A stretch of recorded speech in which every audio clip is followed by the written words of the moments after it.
इस वीडियो में हम एक क्विक रिकैप करेंगे उन सब चीजों का जो हमने इस मॉड्यूल में अब तक सीखी हैं और साथ ही समझेंगे तीनों फाइनेंशियल स्टेटमेंट्स एक दूसरे से कैसे कनेक्टेड हैं। हमने इस मॉड्यूल की शुरुआत टेक्निकल और फंडामेंटल एनालिसिस के बीच के फर्क समझने से की थी। फिर हमने एनुअल रिपोर्ट पढ़ना सीखा। हम बजाज ऑटो की एनुअल रिपोर्ट से गुजरे और समझा कि कौन से सेक्शंस पर ध्यान देना जरूरी है। उसके बाद हमने समझा कि P&L स्टेटमेंट क्या होता है और उसमें कौन से नंबर्स इंपॉर्टेंट हैं। हमने बैलेंस शीट को समझा और फाइनली कैश फ्लो स्टेटमेंट को देखा, जो मेरी नज़र में किसी भी कंपनी के सबसे इंपॉर्टेंट फाइनेंशियल स्टेटमेंट्स में से एक है।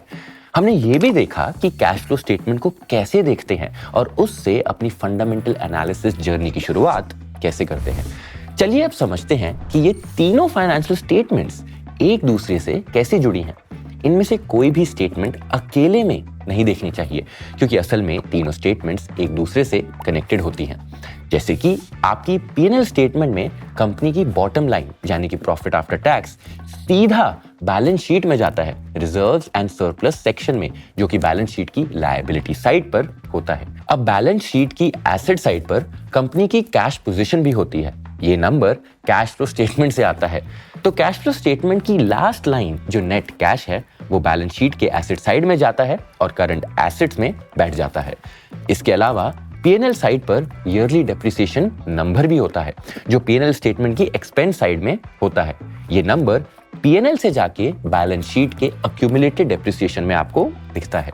तो इस तरह तीनों स्टेटमेंट्स कनेक्टेड हैं और इन्हें अकेले में देखना सही नहीं होगा। और फाइनली बैलेंस शीट की लायबिलिटी साइड पर कंपनी की बोरोइंग्स भी होती हैं, जिन्हें आप P&L में दी गई फाइनेंस चार्जेस से मैच कर सकते हैं। फाइनेंस चार्जेस बेसिकली वो इंटरेस्ट है जो कंपनी पे करती है अपनी बोरोइंग्स पर। जैसे कि मान लीजिए एक कंपनी की बैलेंस शीट पर 1000 करोड़ की बोरोइंग्स हैं और उसकी फाइनेंस चार्जेस लगभग 100 करोड़ है। इसका मतलब है कि कंपनी का इफेक्टिव बोरोइंग रेट 10% है। आप ये क्विक एंड डर्टी मैथ करके किसी भी कंपनी का इफेक्टिव बोरोइंग रेट निकाल सकते हैं।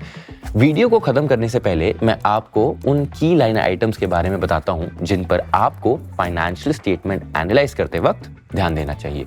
जैसे कि P&L स्टेटमेंट में टॉप लाइन पर जरूर ध्यान दीजिए, यानी कंपनी कितना रेवेन्यू जनरेट करती है। एक्सपेंस साइड को एनालाइज करने की कोशिश करें और देखें कि कौन से लाइन आइटम्स एक्सपेंसेस को बढ़ा रहे हैं।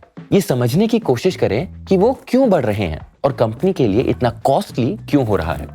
और फाइनली कंपनी की इफेक्टिव टैक्स रेट समझने की कोशिश करें और उसके बाद ऑब्वियसली कंपनी का पैट भी देखें। बैलेंस शीट में कंपनी की बोरोइंग्स पर बहुत ध्यान दीजिए, क्योंकि अगर बोरोइंग्स ज्यादा हैं तो इसका मतलब है कि कंपनी हाईली लेवरेज्ड है और जब बिजनेस साइकिल्स बदलते हैं तो कंपनी शायद इतने ज्यादा लोन्स को मैनेज न कर पाए। अकाउंट रिसीवेबल्स पर भी हमें ध्यान देना चाहिए।